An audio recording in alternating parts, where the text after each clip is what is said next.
सोचिए, एक ऐसे जानवर के बारे में जो उड़ता तो है पर साथ में वायरस भी फैला सकता है। जी हाँ, हम बात कर रहे हैं चमगादड़ों की। तो सवाल यह है कि भारत में ये चमगादड़ हमारे हीरो हैं या फिर एक छुपा हुआ खतरा? चलिए आज इसी पहेली को सुलझाते हैं। अब देखिए, भारत के इकोसिस्टम की बात करें तो चमगादड़ उसमें एक बहुत बहुत बड़ा रोल प्ले करते हैं। लेकिन सच तो ये है कि हम और आप इन पर ज़्यादा ध्यान ही नहीं देते। ये असल में हमारे देश के, आप कह सकते हैं, अनदेखे सुपर मैमल्स हैं। अंदाज़ा है भारत में चमगादड़ों की कितनी प्रजातियां हैं? एक दो नहीं, 10-20 नहीं, बल्कि 135 से भी ज़्यादा। ये कोई छोटी मोटी संख्या नहीं है सच में। और सबसे हैरान करने वाली बात तो ये है कि अगर हम प्रजातियों की गिनती करें, मतलब स्पीशीज डाइवर्सिटी की, तो ये भारत में मैमल्स का सबसे बड़ा ग्रुप है। इसका सीधा सा मतलब ये हुआ कि इंडिया में किसी भी दूसरे मैमल ग्रुप से कहीं ज्यादा तरह के चमगादड़ मिलते हैं। तो सवाल उठता है कि भाई अचानक से हम चमगादड़ों पर इतनी बात क्यों कर रहे हैं? इसकी एक बहुत बड़ी वजह है, और वो है भारत में चमगादड़ों पर आई अब तक की पहली कॉम्प्रिहेंसिव रिपोर्ट। हाँ, तो इस रिपोर्ट का नाम है state of India's bats, short में एसओ बैट्स 2024-25। ये भारत की पहली ऐसी नेशनल रिपोर्ट है जो बताती है कि हमारे यहाँ चमगादड़ों की हालत कैसी है, कितनी तरह के हैं और उन्हें बचाने में क्या क्या मुश्किलें आ रही हैं।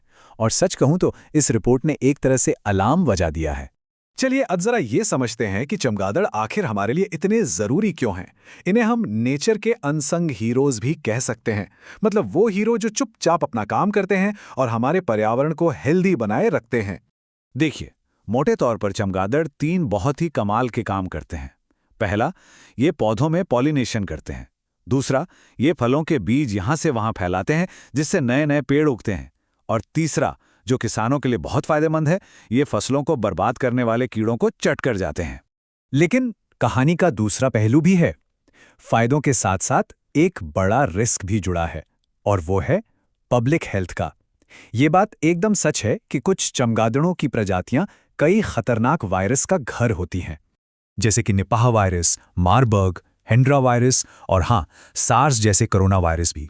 ये सब चमगादड़ों से जुड़े हुए हैं। इन्हें जूनोटिक वायरस कहते हैं, मतलब ऐसे वायरस जो जानवरों से इंसानों में आ सकते हैं।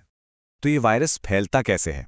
बड़ा सिंपल सा प्रोसेस है। देखिए, वायरस चमगादड़ के शरीर में बड़े आराम से रहता है, उसे कोई नुकसान नहीं पहुंचाता।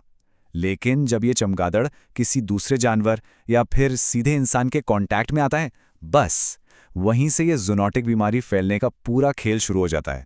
अच्छा, पर सवाल ये उठता है कि आखिर चमगादड़ ही क्यों ये इतने सारे वायरस के घर हैं? इसकी वजह काफी दिलचस्प हैं।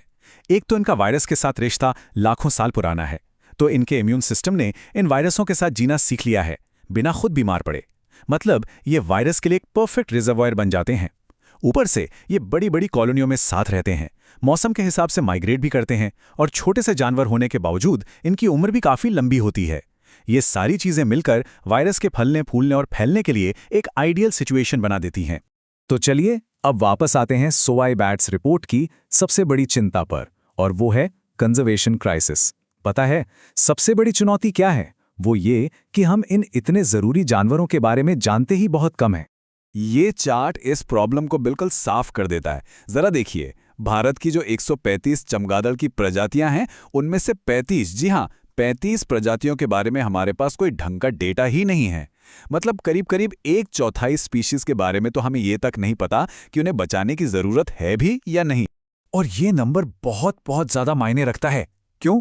क्योंकि भारत में 16 प्रजातियां ऐसी हैं जो एंडेमिक हैं। एंडेमिक का मतलब होता है कि वो सिर्फ और सिर्फ भारत में मिलती हैं और पूरी दुनिया में कहीं और नहीं। या कुछ ऐसी ही प्रजातियों की लिस्ट है जो सबसे ज्यादा खतरे में है। सबसे बुरी हालत में है कोलार लीफ नोज्ड बैट। इसे क्रिटिकली एंडेंजर्ड कैटेगरी में रखा गया है। और सोचिए, सबसे बड़ी चिंता की बात यह है कि ये चमगादड़ कर्नाटक के कोलार जिले में सिर्फ एक गुफा में पाया जाता है। तो सवाल यह है कि चमगादड़ों की सबसे ज्यादा वैरायटी मिलती कहाँ है? तो रिपोर्ट बताती है कि वेस्ट बंगाल 68 स्पीशीज के साथ लिस्ट में टॉप पर है। इसके ठीक बाद है मेघालय 66 स्पीशीज के साथ, और फिर उत्तराखंड में 52। यानी ये वो स्टेट्स हैं जहां हमें कंजर्वेशन एफर्ट्स पे सबसे ज्यादा फोकस करना होगा। और ये रहते कहाँ हैं? गुफाएं इनका सबसे फेवरेट अड्डा होती हैं। क्यों? क्योंकि वहाँ टेम्परेचर स्टेबल रहता है और शिकारियों से भी बचाव हो जाता है। लेकिन इसका मतलब ये भी है कि अगर इन गुफाओं में ज़रा सी भी छेड़छाड़ हुई तो इनका पूरा का पूरा हैबिटेट बर्बाद हो सकता है। तो अब आते हैं फाइनल एनालिसिस पर। हमें इन दोनों बिल्कुल अलग अलग बातों को, मतलब इनके फायदे और खतरे दोनों को साथ रखकर एक बैलेंस्ड नज़रिया अपनाना होगा। सच तो ये है कि इन्हें बचाना एक तरह से खुद को बचाना ही है।